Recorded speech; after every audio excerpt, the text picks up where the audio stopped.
नमस्कार। कल जो दिल दहला देने वाली घटना लखनऊ में हुई, जिसने भी सुना वो सन्न रह गया कि मशहूर पत्रकार प्रज्ञा मिश्रा की बहन दिव्या मिश्रा का मर्डर उनके पति मानस ने कर दिया और मानस ने घर जाकर अपनी बहन शिवा को भी गोली मार दी और फिर खुद को गोली मारकर खुदकुशी कर ली। ट्रिपल मर्डर की इस वारदात ने देश को झकझोर कर रख दिया।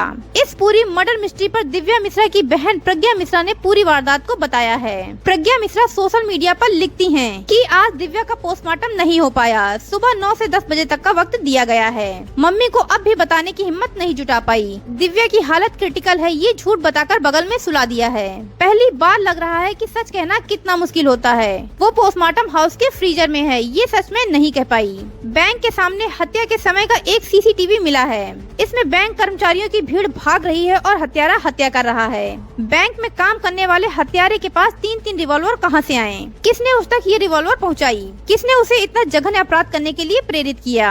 हत्यारा कार नहीं चला पाता था तो कार से आने जाने वाली थ्योरी कहां से आई? वो ऑटो से हत्या करने आया था, ऑटो से ही भागा तो कोई दूसरा इन्वॉल्व जरूर है। ऑटो वाला कौन था? कोई तो होगा जिसे सबके मर जाने के बाद फायदा हो रहा होगा। पुलिस को खोजना चाहिए। हत्यारे ने मेरा नाम स्टेटस पर लिखा है कि मुझे सब पता था। हाँ, मुझे पता था कि हत्यारा मेरी बहन के साथ क्रूरता करता था, इसलिए वो उससे अलग होना चाहती थी। ब्लिंकिट से मंगाए गए टमाटर में अगर कोई टमाटर खराब निकल जाता था तो उसे ये कहकर पीटता था कि तूने कैसे ब्लिंकिट किया।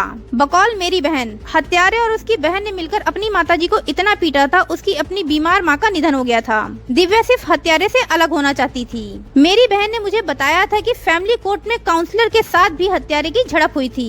मेरी बहन ने बताया था कि शादी की सुहाग रात पर हत्यारे ने घर के खर्च के लिए लिस्ट बनाई थी और आधा खर्च उठाने की शर्त रखी थी, जिसे मेरी बहन ने सहर्ष स्वीकार किया था। दिव्या ने पिछले 1 साल से अपने हिस्से का खर्च उठाना बंद कर दिया था। साइको हत्यारे की नजर में ये चीटिंग हो सकती है। मेरी बहन ने मुझे बताया था कि उसका पति साइको था, लेकिन इतना बड़ा इसका अंदाजा नहीं था। मुझे वो चीजें पता थी जो मेरी बहन ने मुझे बताया। इतना सब होने के बाद भी वो तीज का व्रत रखने वाली थी। हाथ में हत्यारे मानस का टैटू नहीं हटवाया था। भीतर ही भीतर वो चाहती थी कि सब ठीक हो जाए, साइको सुधर जाए। मीडिया इंडस्ट्री में 2017 के पहले पत्रकारिता करने वाले पत्रकारों में मैं सबसे छोटी हूँ। अभी बैठी हूँ तो देख रही हूँ कि कुछ हम पेशा मेरी बहन की हत्या की राजनीति खोज रहे हैं। 9 वर्षों में मैंने ऐसी पत्रकारिता की जिसकी आलोचना भी करती हूँ, उसके सामने खड़े होकर आंखों में आंख डालकर बात कर सकती हूँ। नजरें नीची करने वाली पत्रकारिता मैंने कभी की ही नहीं। इसलिए मतभेद रखिए, मतों का अलग अलग होना जरूरी है, मनभेद मत रखिए। आप मुझसे स्नेह करते हो या घृणा? प्रज्ञा मिश्रा ने अपने होश और हवास में कोई अनैतिक कृत्य न कभी किया है, न करेगी। हत्यारे ने पहले भी दिव्या का पीछा किया था। स्ट्रेस की वजह से कुछ दिन पहले उसका एक्सीडेंट हुआ था। उसका हाथ और पैर टूट गया था। 1.5-2 महीने बाद उसने ऑफिस जाना शुरू किया था। वो अब भी लंगड़ा कर चलती थी। आज जब घर से निकली थी तो लंगड़ा रही थी। दिव्या ने कितनी प्रताड़ना झेली है उसे जानने वाला हर कोई जानता है।